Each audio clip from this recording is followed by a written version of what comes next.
On September 12th, 1683, 18,000 cavalry thundered down the Kahlenberg Heights in a single devastating charge that shattered the largest army in Ottoman history and saved European civilization from Islamic conquest. The ground shook under 72,000 hooves as Polish winged hussars led the most decisive cavalry assault ever recorded. In 18 minutes of pure kinetic violence, King Jan Sobieski's relief force obliterated a 150,000-strong siege army that had held Vienna captive for 2 months. When the dust settled, the Ottoman Empire's 300-year expansion into Europe was finished forever. Picture this. You're standing on Vienna's shattered walls on September 11th, watching 150,000 enemy warriors camped in a crescent stretching 25 kilometers around your dying city. Turkish siege guns pound your defenses with 24-pound iron balls. Ottoman sappers tunnel beneath your feet, preparing to explode the last intact bastions. Your garrison of 11,000 defenders has been reduced to eating leather and rats. The Sultan's green banners flutter from positions just 100 meters from your gates. But here's what the Ottoman chronicles don't tell you about September 12th. Grand Vizier Kara Mustafa Pasha, the architect of this siege, went to sleep that night convinced he would dine in the Hofburg Palace within 24 hours. His intelligence reports showed Vienna's walls breached in 3 places. His Janissary assault troops had already prepared scaling ladders for the final storm. The city's relief signals had gone silent for 5 days. The mathematics seemed impossible to overcome. Kara Mustafa commanded the largest Ottoman army ever assembled for European conquest.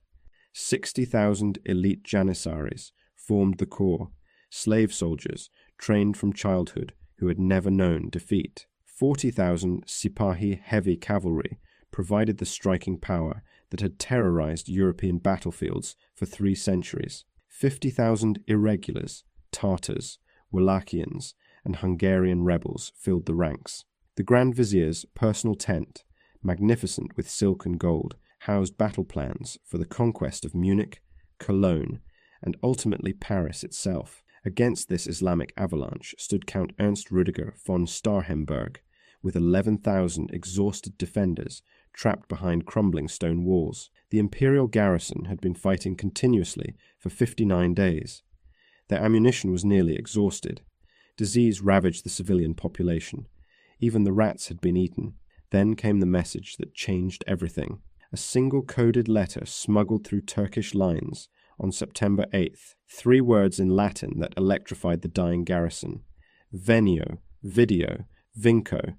I come, I see, I conquer. Jan III, Sobieski, King of Poland, was approaching with 60,000 men of the Holy League Relief Army. The Polish king had covered 300 kilometers in 15 days, marching through hostile territory while Ottoman raiders snapped at his flanks. His force represented the largest Christian coalition assembled since the First Crusade. 18,000 Polish winged hussars formed the devastating spearhead. 10,000 German and Austrian infantry provided the anvil. Saxon cavalry, imperial dragoons, and Bavarian pike squares filled the ranks. Holy Roman Emperor Leopold IV had abandoned Vienna in panic, but the Polish lion was coming to finish what the Habsburgs couldn't.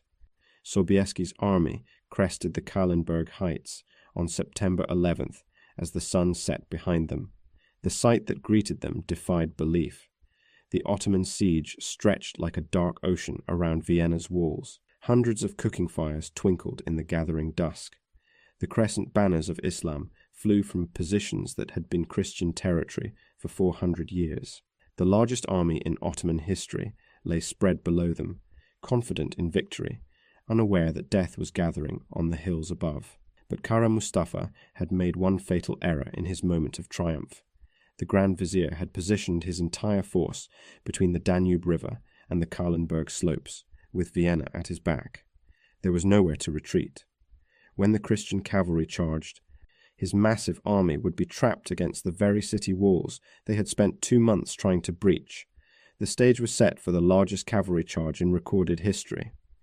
The siege began at dawn on July 14th, 1683, with the thunder of 130 Ottoman cannons unleashing hell upon Vienna's ancient walls. Kara Mustafa's artillery barrage shook buildings 3 miles away as 24-pound iron balls smashed into the Lobelbaste and Burgbastei bastions. Within hours, chunks of masonry tumbled into the moats while Turkish engineers measured angles for their devastating mining operations. The Grand Vizier watched from his silk pavilion, stroking his beard as he calculated the mathematics of conquest.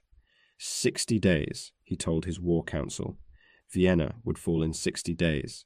By the 3rd week of July, the Ottoman siege machine demonstrated why it had conquered half of Europe. Turkish sappers, veterans of Belgrade and Budapest, began their underground war. They dug approach trenches that zigzagged toward Vienna's walls, each section protected by gabions stuffed with earth and stone. Behind these earthworks, Janissary marksmen with long-barreled muskets picked off any defender who showed his head above the ramparts. Count Starhemberg's men learned to move only at night, crawling along the battlements like shadows. The real terror came from beneath. Ottoman mining corps, recruited from the silver mines of Anatolia, tunneled through Vienna's clay subsoil with precision that terrified the defenders. Each underground gallery advanced 20 meters per week toward the foundation stones of the bastions. Starhemberg's counterminers worked frantically to intercept these tunnels, fighting desperate subterranean battles in chambers barely wide enough for a sword thrust. The sound of Turkish pickaxes grew louder each day, a constant reminder that death was digging toward them through the darkness. Here's what the Imperial War Council records don't tell you about August 1683. Vienna's defenders weren't just fighting an army, they were fighting time itself. The city's grain stores, calculated to feed 50,000 civilians and soldiers for 6 months, dwindled to 3 weeks' supply by mid-August. Horses died first, their carcasses dragged to mass graves beyond the cathedral. Then came the dogs, the cats, finally the rats that infested the cellars. Children with hollow eyes begged for crusts of bread that cost a gold ducat each. Disease stalked the narrow streets with more efficiency than Turkish bullets. Dysentery killed 200 civilians per week.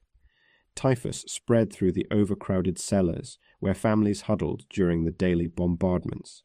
The city's wells, fouled by decomposing bodies and human waste, produced water that tasted of death. Starhemberg's daily reports to the absent Emperor Leopold painted an increasingly desperate picture. August 15th. The enemy mines advanced daily.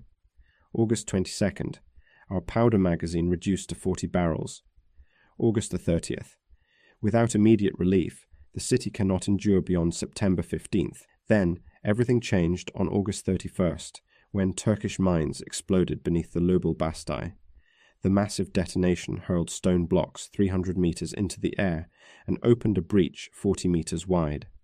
Smoke and dust obscured the morning sun as 5,000 Janissaries surged forward with scaling ladders and curved sabers. For 6 hours, desperate hand-to-hand combat raged in the rubble-filled gap. Starhemberg himself led the counter-attack, his sword cutting down 3 Janissary officers before Austrian reinforcements sealed the breach with their bodies. The Ottoman confidence grew with each passing day. Kara Mustafa's dispatches to Sultan Mehmed IV in Istanbul grew increasingly boastful. The Grand Vizier ordered silk carpets for the victory celebration in St. Stephen's Cathedral. His cooks prepared lamb and rice for 50,000 warriors to feast after Vienna's fall. Turkish merchants in the siege camp raised prices on European slaves, anticipating the flood of Austrian prisoners. Even the weather seemed to favor Islamic conquest, as September brought clear skies perfect for the final assault. By September 8th, Ottoman trenches reached within 50 meters of Vienna's inner walls. Turkish marksmen could hit individual defenders from their advanced positions. The constant crack of musket fire echoed through streets where terrified civilians pressed themselves against cellar walls. Janissary assault troops sharpened their yataghans and checked their scaling equipment. The siege had consumed 8,000 Austrian lives and reduced Europe's greatest fortress to a hollow shell defended by walking skeletons. Yet Starhemberg refused every surrendered demand. The Austrian count knew that 60,000 relief troops were marching south through Bohemia, led by the most famous cavalry commander in Europe. Jan Sobieski's messengers had promised arrival by September 10th. 2 days remained before Vienna's walls crumbled completely. But as September 10th dawned with no sign of Polish banners on the horizon, even Starhemberg began to doubt whether salvation would arrive in time. September 10th passed without salvation. The horizon remained empty of Polish banners as Ottoman mines exploded beneath the Burg Bastei at precisely noon, opening a second breach that sent tremors through Vienna's cathedral bells. This time, 8,000 Janissaries poured through the gap like a flood of steel and silk, their white felt caps bobbing above curved scimitars as they carved through the Austrian defenders.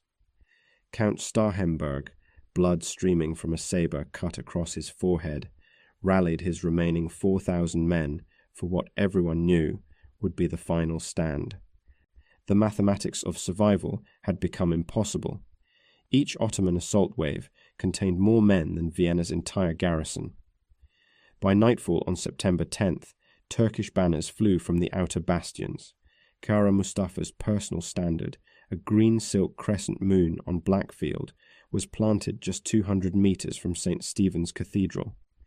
The Grand Vizier stood in his conquered trenches, surveying the dying city through a Turkish telescope inlaid with Persian silver.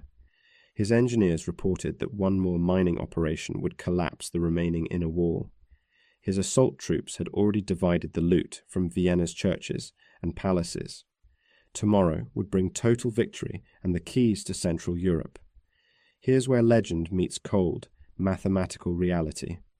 At the exact moment Vienna seemed doomed, 60,000 Christian warriors were completing the most audacious relief march in military history. Jan Sobieski's Polish army had covered 300 kilometers in 15 days, moving faster than any force of comparable size in recorded history. The Polish king drove his men mercilessly, knowing that every hour's delay meant more Austrian blood soaking into Vienna's cobblestones. His winged hussars rode 18 hours per day, their distinctive feathered wings creating an otherworldly silhouette against the September sky. What happened next defied every principle of Ottoman intelligence gathering. Despite commanding 150,000 men and controlling every road within 50 kilometers, Kara Mustafa's scouts completely failed to detect Sobieski's approach. The Grand Vizier's attention had focused so completely on Vienna's crumbling walls that he ignored the wider strategic picture. Turkish patrols, drunk on anticipated victory, grew careless in their reconnaissance. Not a single Ottoman officer suspected that the largest Christian army in 200 years was approaching through the Wienerwald forests. The Polish vanguard reached the Kahlenberg Heights at dawn on September 11th, just as Turkish artillery began its daily bombardment of Vienna's ruins. Prince Eugene of Savoy, leading 12,000 imperial cavalry, crested the ridge first and surveyed a site that stopped his breath. Below stretched the most magnificent military camp in Ottoman history. Silk pavilions in every color covered the valley floor like a Persian garden. Thousands of cooking fires sent smoke spirals into the morning air. Horse lines stretched for kilometers, containing the finest Arabian destriers money could buy. The Sultan's personal war chest, worth 3 million gold ducats, gleamed from beneath striped awnings. But Sobieski saw something his Austrian allies missed. The Ottoman camp's very magnificence revealed a fatal weakness. Kara Mustafa had positioned his entire army with their backs to the Danube River and Vienna's walls. There were only 2 narrow bridges across the water. If the Ottoman line broke, 150,000 men would be trapped between Christian cavalry and the city they had spent 2 months trying to capture. The Grand Vizier's confidence had created the perfect killing ground. That evening, as Turkish drums echoed victory songs across the valley, Sobieski gathered his war council in a captured monastery overlooking the Ottoman positions. The Polish king, 54 years old, but still possessed of the physical power that had made him Europe's most feared cavalry commander, spread captured Turkish maps across a wooden table. His plan was breathtaking in its simplicity and terrible in its implications. At dawn, 60,000 Christians would attack along a 10-kilometer front. The infantry would engage the Ottoman center, while 18,000 cavalry massed for the decisive blow. As midnight approached on September 11th, Sobieski penned his final letter to his beloved wife Marysienka in Krakow. The words would echo through history. I came, I saw, God conquered. But first, God would work through 72,000 hooves, thundering down from the Kahlenberg at 30 kilometers per hour. The largest cavalry charge in history was 12 hours away. Dawn broke on September 12th, with the clash of 60,000 warriors preparing for battle. Christian trumpets sounded reveille from the Kahlenberg heights as Polish, Austrian, and German commanders positioned their forces along a 10-kilometer front.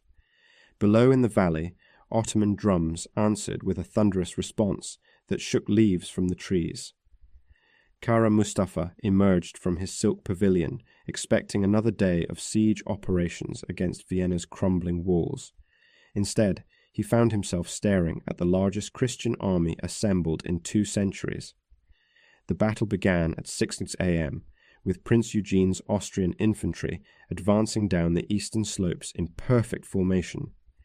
10,000 imperial pike squares moved like clockwork mechanisms, their steel points glinting in the morning sun.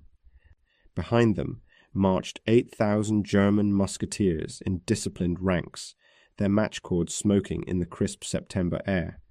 The sight was magnificent and terrifying, a river of steel flowing down the hillsides toward the Ottoman positions. Kara Mustafa responded exactly as Sobieski had anticipated. The Grand Vizier committed 40,000 infantry to meet the Christian advance, confident that his numerical superiority would crush this relief attempt like every other European expedition. Janissary companies wheeled into battle lines with practiced precision, their white caps bobbing above razor-sharp yataghans. Behind them, 20,000 Sipahi cavalry formed in glittering crescents, waiting for the moment to deliver the killing blow against broken Christian formations. For 4 hours, the battle raged across the valley floor, with neither side gaining decisive advantage.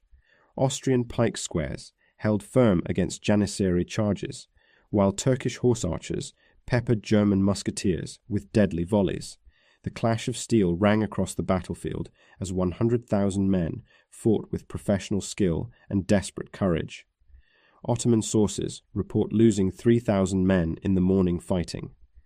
Christian casualties mounted to 2,500 killed and wounded. The mathematics suggested a grinding war of attrition that favored the numerically superior Turks. But here's what Kara Mustafa failed to understand about Jan Sobieski's tactical genius. The Polish king had spent 4 hours positioning his enemies exactly where he wanted them. Every Ottoman regiment committed to the infantry battle was one less unit available to resist the coming cavalry avalanche.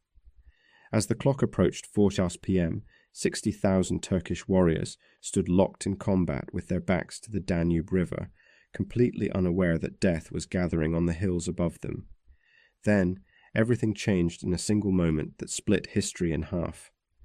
At precisely 4 p.m., 18,000 cavalry began the largest mounted charge in recorded warfare. The ground trembled under 72,000 hooves as Polish winged hussars led the thunderous descent from the Kahlenberg heights. Behind Sobieski's spearhead rode German cuirassiers, Austrian dragoons, and Saxon heavy cavalry, forming a steel avalanche 3 kilometers wide. Picture this. You're a Janissary veteran standing in the Ottoman front line, bloodied from 4 hours of combat, but confident in your unit's discipline. Suddenly, the earth begins to shake. You turn toward the hills and see something that defies comprehension. 18,000 armored horsemen charging down the slopes at 30 kilometers per hour, their lance points forming a forest of death. The Polish hussars' feathered wings create an otherworldly silhouette that seems supernatural in its terror. The impact velocity was devastating beyond calculation. A mounted knight at full gallop generates kinetic energy equivalent to a modern automobile collision. When 18,000 such projectiles struck the Ottoman left flank simultaneously, physics became more deadly than courage. The Turkish line didn't break, it simply ceased to exist. Janissary companies that had held firm against pike and musket dissolved like smoke before the cavalry hurricane. Within minutes, panic spread through Ottoman ranks like wildfire. Elite units that had never known defeat broke and ran toward the Danube bridges. The Sultan's personal guard, 5,000 of the finest warriors in the Islamic world, abandoned their positions without striking a blow. Kara Mustafa's magnificent war tent, stuffed with golden treasures and battle maps, was overrun by Polish cavalry who trampled priceless Persian carpets under their destriers' hooves. The pursuit became a massacre that lasted until darkness fell. Ottoman casualties mounted catastrophically, 15,000 dead on the field, 5,000 drowned attempting to cross the Danube, countless thousands scattered across the Austrian countryside. Sobieski's cavalry lost fewer than 400 men in the entire engagement. The 45-1 casualty ratio defied every principle of medieval warfare. As the sun set on September 12, 1683, the Ottoman Empire's expansion into Europe was finished forever. In 18 minutes of pure kinetic violence, Jan Sobieski had shattered 300 years of Islamic conquest and saved European civilization from the Sultan's green banners. When the guns fell silent at sunset on September the 12th, the killing ground around Vienna defied comprehension. Ottoman bodies carpeted the valley floor in windrows where Sobieski's cavalry had struck, creating ghastly pathways of death that stretched for kilometers. Riderless Turkish horses wandered among the corpses, their silk-draped saddles empty, their Arabian bloodlines now serving no master. High-ranking pashas, identifiable by their jeweled turbans and Damascus steel, lay twisted in the mud alongside common janissaries, whose white caps were stained crimson with their life's blood. The mathematics of slaughter told the story of 18 minutes that changed history. Polish cavalry chaplains, walking the field with scribes, counted 20,000 Ottoman dead before darkness forced them to halt their grim census. Drowning victims, pulled from the Danube, added another 3,000 to the toll. Turkish warriors who had died attempting to reach the safety of the eastern shore. Prisoners numbered 15,000, including 400 officers and 3 pashas of the Imperial Council. Against this carnage, Christian casualties seemed almost miraculous in their lightness. Sobieski's entire relief army had lost 1,500 men, with only 400 cavalry deaths, despite leading the most devastating charge in military history. Here's what the Imperial War Council records reveal about the immediate aftermath. Kara Mustafa's magnificent command tent, larger than most European churches, fell intact to Polish hussars who discovered treasures that boggled the mind. The Grand Vizier's personal war chest contained 300,000 gold ducats in Venetian coins, enough to fund an entire campaign. Persian carpets worth a king's ransom lay trampled under cavalry hooves. Battle maps showing planned Ottoman advances to Munich and Prague were scattered among overturned coffee cups and abandoned hookahs. The Sultan's sacred standard, a green silk banner blessed in Mecca, was found abandoned in a puddle of spilled rosewater. But the psychological devastation exceeded even the material losses. For 3 centuries, Ottoman armies had advanced like an unstoppable tide, conquering Constantinople, Belgrade, Budapest, and reaching the gates of Vienna twice. The aura of Islamic invincibility, carefully cultivated through generations of victory, shattered like Venetian glass against Polish steel. Surviving Turkish officers reported that elite Janissary units, men who had never retreated in their lives, broke and ran at the first sight of winged hussars charging down the hillsides. Sobieski himself, blood-spattered and exhausted, made the decision that defined his strategic genius. His nobles begged permission to pursue the routed Ottoman army, to complete the destruction, and perhaps capture the Grand Vizier himself. The road to Buda lay open. Turkish garrisons throughout Hungary were panicking. A determined pursuit might have driven Islamic forces completely from European soil within months, yet the Polish king refused. Victory had taught him what defeat had not taught Kara Mustafa. Armies, even triumphant ones, reach limits of endurance and supply. His cavalry horses, magnificent in their charge, were blown from the effort. His infantry, though victorious, had marched 300 kilometers and fought for 12 hours. Pursuit into hostile territory could transform triumph into disaster through a single tactical error. Discipline had won the day. Only discipline could preserve it. What followed was celebration tinged with exhaustion and awe. Polish hussars, still wearing their blood-stained wings, knelt among the corpses to offer prayers for the souls of the dead. Austrian infantry, men who had witnessed the impossible, sat in stunned silence as they cleaned their weapons. Even hardened German mercenaries, veterans of a dozen campaigns, spoke in whispers about the cavalry charge that had defied every law of warfare they understood.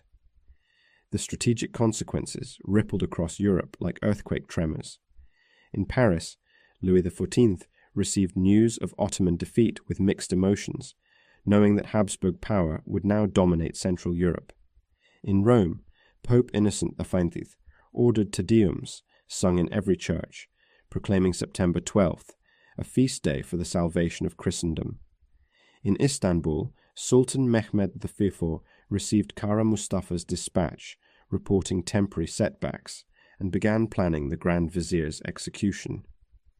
Within Vienna's liberated walls, Count Starhemberg and his surviving 4,000 defenders emerged from their cellars like men resurrected from the dead. 2 months of siege warfare had reduced them to walking skeletons, but they had held their posts until salvation arrived.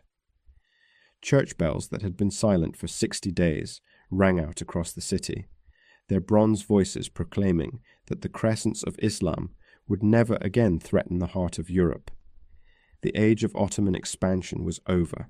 The tide of history had turned on a September afternoon in 18 minutes of cavalry thunder.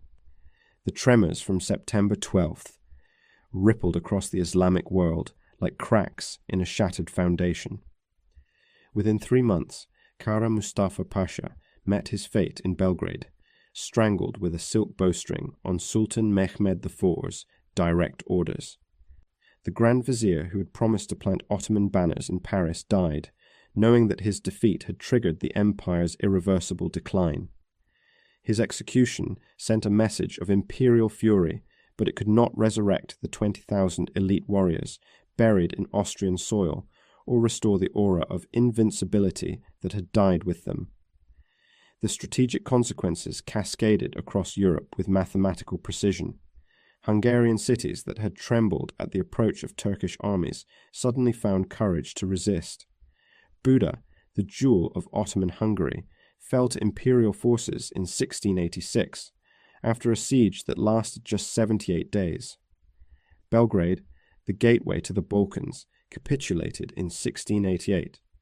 The very fortresses that had anchored Ottoman power for centuries crumbled like dominoes before Habsburg armies, emboldened by Sobieski's impossible victory. Here's what military historians discovered when they studied the battle's tactical innovations centuries later. The Vienna charge became the template for every successful cavalry assault that followed. Frederick the Great's Prussian cuirassiers at Rossbach, Napoleon's heavy cavalry at Austerlitz, even Wellington's household cavalry at Waterloo, all employed principles that Sobieski had perfected on September 12th. Mass, momentum, and perfect timing could overcome any numerical disadvantage. The Polish king had proven that 18,000 disciplined horsemen, properly led and precisely timed, possessed more combat power than 150,000 scattered infantry. But the psychological revolution exceeded even the tactical breakthroughs. Before Vienna, European armies approached Ottoman forces with defensive mentality, born from 3 centuries of defeats. After Vienna, that fear evaporated like morning mist. Christian commanders discovered that Turkish janissaries, for all their legendary discipline, could break and run like any other soldiers when faced with overwhelming shock action. The myth of Islamic invincibility, carefully constructed through generations of conquest, could never be rebuilt once shattered by Polish wings. The cultural memory of September 12th embedded itself in European consciousness with surprising permanence. Coffee houses, those distinctly Viennese institutions, emerged from the tons of Turkish coffee beans abandoned in Kara Mustafa's camp. The croissant, shaped to mock the Islamic crescent, became a daily reminder of Ottoman defeat, baked fresh each morning. Even the waltz, Vienna's gift to European culture, celebrated the swirling motion of cavalry charges that had saved the city from Islamic conquest. Yet perhaps the battle's greatest legacy lay not in what it accomplished, but in what it revealed about leadership under impossible pressure. Jan Sobieski had demonstrated that true military genius expressed itself not through reckless courage, but through patient calculation combined with perfect timing. The Polish king had waited 4 hours while his allies bled, watching 100,000 enemies position themselves exactly where his cavalry could destroy them. Such restraint required nerves of steel and unshakable confidence in mathematical realities that lesser commanders could never grasp. The Ottoman Empire limped onward for another 240 years, but September 12th marked the end of its expansion and the beginning of its long retreat. Never again would Turkish armies threaten the heart of Europe. Never again would Islamic crescents fly from the gates of major European cities. The tide of conquest that had swept from Central Asia to the outskirts of Vienna finally broke against Polish steel and Austrian determination.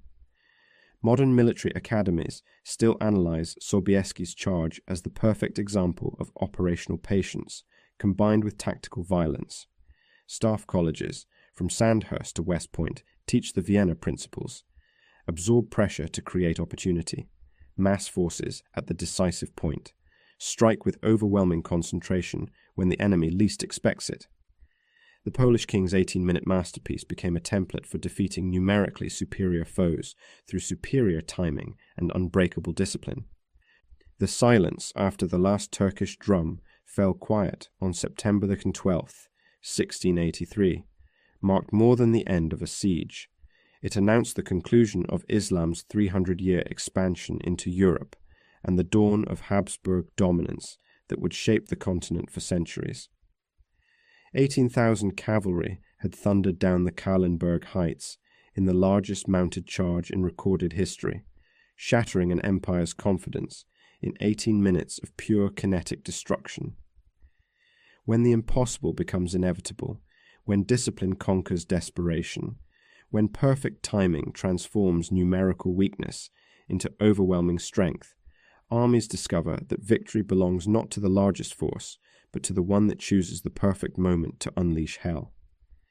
At Vienna, Jan Sobieski proved that 18,000 men with unshakable will could indeed crush 150,000 with divided attention. In war, as in life, mathematics yields to mathematics properly applied.